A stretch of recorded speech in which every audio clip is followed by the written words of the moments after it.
Bonjour à tous les addicts, on se retrouve aujourd'hui pour un nouveau tuto qui s'intitule comment rénover toutes les parties métalliques qu'on va pouvoir trouver sur un véhicule, auto, moto ou autre. Et on se retrouve juste après le générique.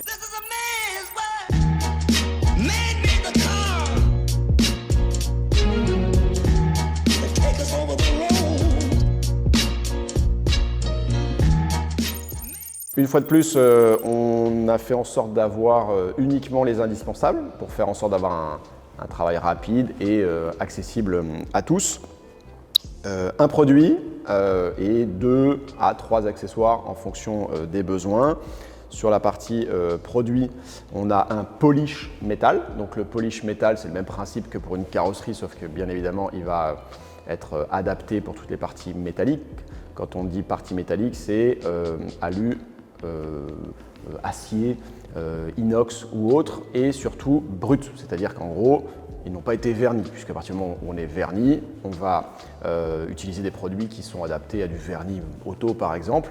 Or là, on est sur la matière directement. Le polish métal va permettre de nettoyer, va permettre d'enlever effectivement cette petite partie, cette petite couche qui est déjà oxydée, abîmée par le temps, voire avec des zones assez noires qui partent très difficilement après un simple nettoyage. Et donc sur le tuto en lui-même, c'est après avoir bien nettoyé la surface, donc ça c'est important, donc que ce soit avec un nettoyant universel ou lors du lavage avec des shampoings ou autres, on se retrouve donc avec une surface qui est propre mais qui est encore oxydée, voire particulièrement sale. Le polish métal, on va tout simplement l'appliquer et le déposer sur ce genre de petits cônes. Donc c'est des polishing cônes. Donc là c'est la marque ShineMate qui fait ça. Et c'est ultra pratique puisqu'on va avoir une certaine abrasivité avec ce pad. C'est un pad, sauf qu'au lieu de le mettre sur une machine, on va tout simplement, grâce à la petite languette qui est ici, être inséré dans une visseuse, une simple visseuse que tout le monde a chez soi, et on va permettre d'avoir une rotation tout simplement. Donc on va avoir l'action mécanique qui est intéressante, qui est toujours plus efficace qu'à la main bien évidemment. On a l'action et l'abrasivité qui est liée au pad, et on a l'abrasivité qui est liée au polish métal. Donc on va tout simplement utiliser ces 3 actions en même temps pour avoir un résultat beaucoup plus rapide, beaucoup plus efficace que si on le faisait à la main ou certaines personnes le font uniquement avec une microfibre. Donc c'est révolu et c'est accessible absolument à tous puisqu'on a déjà le matériel à la maison.